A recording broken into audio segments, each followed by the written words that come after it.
So guys, বর্তমানে যে দেশের পরিস্থিতি একটু গরম, এটা আমরা সবাই জানি। কি কারণে গরম সেটাও আমরা সবাই জানি। আমার দেশে একটা সাম্প্রদায়িকভাবে খারাপ অবস্থা তৈরি হয়েছে, এবং সেটা কেন হয়েছে সেটা আমরা সবাই জানি। তো আমি আর ওই বিষয়ে না বলতে গেলাম। আমরা আজকের ভিডিওতে ওই বিষয়ে কথা বলবো না, কিন্তু ওই বিষয়টাকে কেন্দ্র করে অনেক কনসার্ন, অনেক উদ্বিগ্ন তৈরি হয়েছে আমাদের মধ্যে। বর্তমানে আমাদের ফ্রি ফায়ারের হাজারো লাখো অডিয়েন্স ওই জিনিসটাকে আমাদের ফ্রি ফায়ারের সাথে রিলেট করতেছে। তো সবার কাছে রিকোয়েস্ট, ভিডিওটা একদম সম্পূর্ণ দেখবো। সম্পূর্ণ ভিডিওটা দেখলে সমস্ত বিষয় সম্পর্কে তোমাদের একটা পুরো ধারণা চলে আসবে। গাইজ, আমরা সবাই জানি যে ধর্ম আমাদের কাছে কেমন একটা জিনিস, আর আমরা কতটা নরম ধর্মের পর্যায়ে। শুধুমাত্র আমরা না, সমস্ত ধর্মাবলম্বীরা তাদের ধর্মকে নিয়ে কতটা নরম। আমরা কোনো কিছু বিশ্বাস করি আর নাই করি, ধর্মের সাথে আমরা কেউ কম্প্রোমাইজ করতে চাই না। এজন্য তুমি মানুষকে ভুলভাল বোঝাইতে চাও, কিছু করতে চাও, কারো ক্ষতি করতে চাও, কাউকে কোনো বিষয় সম্পর্কে বোঝাইতে চাও, ধর্মের উপরে কোনো জিনিস নাই ভাই। ধর্ম দিয়ে করবা, সফল হয়ে যাবা। কারণ ওই যে বললাম, ধর্মের প্রতি আমরা সবাই নরম। এখন তোমাদের কোশ্চেন যে ভাই, তাহলে এই ধর্ম নিয়ে ব্যবসাটা করতেছে কারা? তৃতীয় পক্ষের মানুষরা, যারা এদিকেরও না ওই দিকেরও না। যাই হোক গাইস, এই বিষয়ে বলতে গেলে ডিটেলস একটা ভিডিও লাগবে। আমরা এই বিষয়ে বলতে আসিনি, কারণ এই বিষয়ে অনেক গুরুত্বপূর্ণ আলোচনা আছে। এর ভেতরে যদি যাই তাহলে এরকম একটা ভিডিওতে কখনোই শেষ হবে না। বর্তমানে চারিদিকে এই সমস্ত ঘটনা ঘটার পরে তোমরা তোমার কমেন্ট বক্সে তুমুল ঝড় তুলে দিছো। ফ্রি ফায়ারের এটা এই প্রবলেম, ওইটা ওই প্রবলেম, এইখানে এই চিহ্ন, ওইখানে ওই চিহ্ন।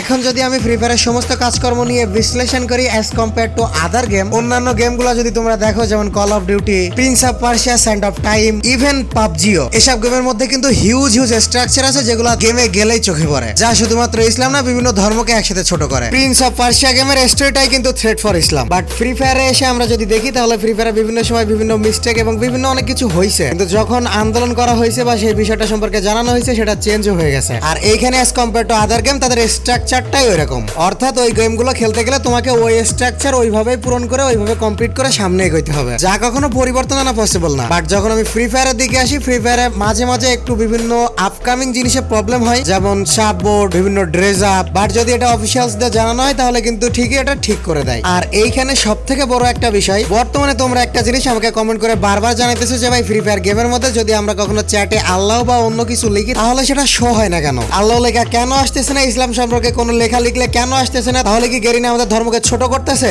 এই নিয়ে অনেক মতবাদ ছিল তোমাদের মনে। তো তোমাদের সেই কথা শুনে আমি অনেকটা কৌতূহল হয়ে গেছিলাম। তো এটা রিসার্চ করতে চলে গেলাম আমি গেমে। চলো তোমাদেরকেও নিয়ে যাই। তো এখানে ফার্স্ট টাইমে আল্লাহ লিখে দেখলাম যে হ্যাঁ, সত্যি আল্লাহটা শো হয় না। দেন আমি ইসলাম লিখলাম, বাট সেটাও শো হইলো না। তখন আমার নিজের কাছে খারাপ লাগলো যে কেমন কি লাগতেছে, কেমন একটা লাগলো। দেন তারপরে আমি লিখলাম হিন্দু, বাট দেখো গাইস, এই অর্থটাও শো হইলো না। দেন তারপর লিখলাম আমি খ্রিস্টান, দেখো গাইস, এই অর্থটাও শো হইলো না। এইখানে আমি যে ধর্ম সম্পর্কে যাই লিখি না কেন, কোনো কিছুই দেখো শো হইতেছে না। শুধুমাত্র ইসলাম বা আল্লাহ না, কোনো ধর্ম সম্পর্কে কোনো কিছু লিখলে এইখানে শো হইতেছে না। একটু ডিটেলস আমি রিসার্চ করে দেখলাম যে গেমের মধ্যে কারো ধর্ম নিয়ে যেন কাউকে ছোট করা, ধর্ম অনুভূতিতে আঘাত বা ধর্ম নিয়ে ফানি কোনো কিছুই যেন করা না যায়, তার জন্য গেরিনা কোনো ধর্মের কোনো ওয়ার্ডই এখানে এক্সিস্ট করায়নি। এটা আমার কাছে অনেকটা ভালো লাগছে, কারণ ভাই, ধর্ম কোথায় আর এই ছোট্ট একটা গেম কোথায়? আমাদের কাছে বর্তমানে গেমটা খেলতে খেলতে এমন হয়ে গেছে যে গেমটাই আমাদের সবকিছু। আমরা ধর্মের সাথে গেমকেই তুলনা করে ফেলতেছি। এন্ড গাইস, সব থেকে বড় কথা হলো, শুধুমাত্র এরকম free fire, call of duty বা পাবজি গেম না, তুমি যদি ভেতর থেকে একজন ধর্মানুরাগী হও, নিজেকে একজন খাঁটি মুমিন বলে পরিচয় করতে চাও, তাহলে তোমার এই সমস্ত কোনো গেমেই এক্সিস্ট রাখা উচিত না। শুধুমাত্র এই সমস্ত গেম না, পৃথিবীর যে কোনো ভিডিও গেমসই তোমার জন্য না। বাট বর্তমানে ভিডিও গেমস এর অডিয়েন্স কিন্তু খুবই ছোট ছোট পোলাপাইন। এরা আসে, একটু মজা করে, আর বিশেষ করে এটা হয়েছিল লকডাউনের কারণে। কারণ লকডাউনের বাইরে যে সেই প্ল্যাটফর্মটা ছিল না, যার কারণে তারা অনলাইনে ব্যাটল রয়্যাল গেমগুলোর মাধ্যমে সেই মাঠে খেলার মতো অনেকটা প্ল্যাটফর্ম খুঁজে নিয়েছিল। কিন্তু গেমটা এখন আমাদেরকে এমন ভাবে আসক্ত করে ফেলাইছে যে আমরা ধর্মের সাথে গেমের তুলনা করে ফেলাই। গেরিনার কোনো একটা খারাপ কিছু দেখলে আমরা একদম সাথে সাথে আন্দোলন করতে ঝাঁপাই পড়ি। আন্দোলন করার আগে ভাই নিজের কাছে কোশ্চেন করো যে আন্দোলন করে কি হবে? আমার পক্ষে কি গেমটা কি খেলা ঠিক? নিজেই উত্তর পেয়ে যাবা।